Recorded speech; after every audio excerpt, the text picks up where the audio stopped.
युधिष्ठिर का दिव्य लोक में श्री कृष्ण भीष्मादि का दर्शन। वैशंपायन जी कहते हैं, राजन, तदनंतर देवताओं, ऋषियों और मरुदगणों के मुख से अपनी प्रशंसा सुनते हुए राजा युधिष्ठिर क्रमशः उस स्थान पर जा पहुंचे जहां कुरुश्रेष्ठ भीमसेन आदि विराजमान थे। वह भगवान का परम धाम था। वहां जाकर उन्होंने देखा कि भगवान श्री कृष्ण अपना ब्राह्म विग्रह धारण किए विराजमान हैं। उनका स्वरूप अपने पूर्व विग्रह के ही समान है। अतः पहले की देखी हुई समानता के कारण वे अनायास ही पहचाने जा रहे हैं। उनके श्री विग्रह से दिव्य ज्योत छिटक रही है। चक्र आदि भयंकर दिव्यास्त्र देवताओं के से शरीर धारण करके सेवा में उपस्थित हैं। अत्यंत तेजस्वी वीरवर अर्जुन भगवान की आराधना में लगे हुए हैं। देव पूजित भगवान श्री कृष्ण और अर्जुन ने भी युधिष्ठिर को उपस्थित देख उनका यथावत सम्मान किया। इसके बाद दूसरी ओर दृष्टि डालने पर युधिष्ठिर ने शस्त्रधारियों में श्रेष्ठ कर्ण को 12 आदित्यों के समान तेजों में स्वरूप धारण किए विराजमान देखा। दूसरे स्थान में भीमसेन दिखाई पड़े, जो पहले के ही समान शरीर धारण किए मूर्तिमान वायु देवता के पास बैठे थे। उनके चारों ओर मरुदगण दिखाई दे रही थी और उनका दिव्य विग्रह उत्तम कांति से दैदीप्यमान हो रहा था। उन्हें भी बड़ी भारी सिद्धि प्राप्त हुई थी। नकुल और सहदेव अश्विनी कुमारों के साथ बैठे थे। वे दोनों भाई अपने दिव्य तेज से उद्दीप्त दिखाई पड़ते थे। पश्चात देवराज इंद्र ने कहा, युधिष्ठिर, ये जो लोक कमनीय विग्रह से युक्त पवित्र गंध वाली देवी दिखाई दे रही हैं, साक्षात भगवती लक्ष्मी है। यही तुम्हारे लिए मनुष्य लोक में जाकर अयोनि संभूता द्रौपदी के रूप में अवतीर्ण हुई थी।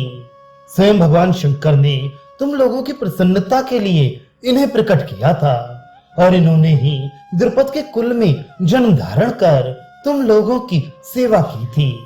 इधर ये अग्नि के समान तेजस्वी 5 गंधर्व दिखाई दे रहे हैं, जो तुम लोगों के वीर से उत्पन्न हुए द्रौपदी के 5 पुत्र थे। इन परम बुद्धिमान गंधर्व राज धृतराष्ट्र का दर्शन करो। यही तुम्हारे पिता के बड़े भाई थे। वह देखो, तुम्हारे बड़े भाई कर्ण सूर्य के साथ जा रहे हैं। उस और वृष्णि, अंधक और भोजवंश के सात्विकी आदि महारथियों तथा महाबली वीरों को देखो।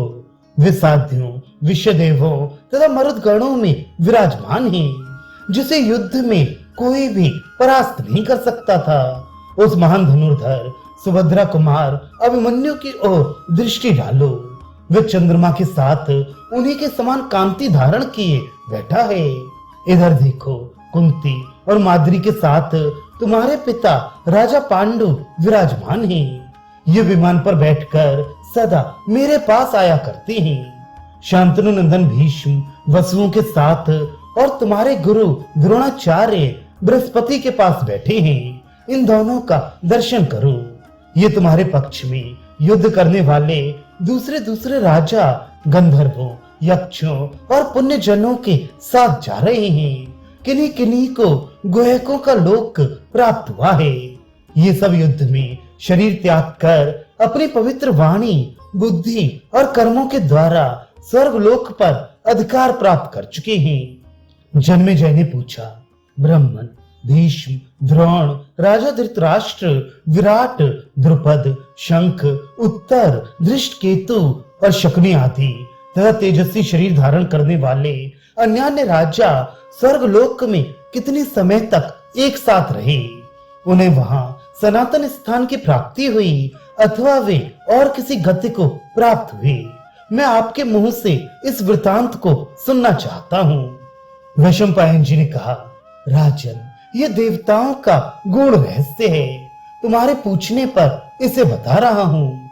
जिनकी बुद्धि अगाध है, जो सब कर्मों की गति को जानने वाले और सर्वज्ञ हैं, उन महान व्रतधारी पुरातन मुनि पराशर नंदन व्यास जी ने मुझसे यही कहा है कि वे सभी वीर अंततोगत्वा अपने मूल स्वरूप में ही मिल गए थे। महातेजस्वी भीष्म वसुओं के स्वरूप में प्रविष्ट हो गए, तभी 8 ही वसु उपलब्ध होते हैं, अन्यथा भीष्म जी को लेकर 9 वसु हो जाते। आचार्य द्रोण ने बृहस्पति में प्रवेश किया, कृतवर्मा मरुदगणों में मिल गया, ऊर्ध्वम जैसे आए थे उसी प्रकार सनत कुमारों के शरीर में प्रविष्ट हो गए। धृतराष्ट्र को कुबेर के दुर्लभ लोकों की प्राप्ति हुई, यशस्विनी गांधारी देवी भी उनके साथ ही गईं। राजा पांडु अपनी दोनों पत्नियों के साथ इंद्र भवन में चले गए। विराट, द्रुपद, धृष्टकेतु, निषठ, अक्रूर, सांब, भानु, कंप, विदुरथ, भूरिश्रवा, शल, भूरि, कंस, उग्रसेन, वसुदेव, उत्तर और शंख ये विश्व देवों में मिल गए। चंद्रमा के महातेजस्वी पुत्र वर्चा ही नरश्रेष्ठ अर्जुन के पुत्र होकर अभिमन्यु नाम से विख्यात हुए थे। उन्होंने क्षत्रिय धर्म के अनुसार ऐसा युद्ध किया था जिसकी कहीं तुलना नहीं थी। वे धर्मात्मा महारथी अभिमन्यु अपने अवतार का कार्य पूरा करके चंद्रमा में प्रविष्ट हो गए। कुरुश्रेष्ठ कर्ण ने सूर्य में, शकुनी ने द्वापर में और धृष्टद्युम्न ने अग्नि के स्वरूप में प्रवेश किया। धृतराष्ट्र के सब पुत्र महाबली आतुधानों राक्षसों में मिल गए। विदुर और राजा युधिष्ठिर ने धर्म का सायुज्य प्राप्त किया, जो ब्रह्मा जी के अनुरोध से अपनी योग शक्ति का आश्रय लेकर इस पृथ्वी को धारण किए रहते हैं। वे भगवान अनंत बलराम जी रसातल में चले गए, जो सनातन देवादिदेव नारायण के नाम से प्रसिद्ध हैं। उन्हीं के अंश से भगवान श्री कृष्ण का अवतार हुआ था। अवतार का प्रयोजन पूर्ण कर लेने पर वे भी अपने मूल स्वरूप में स्थित हो गए।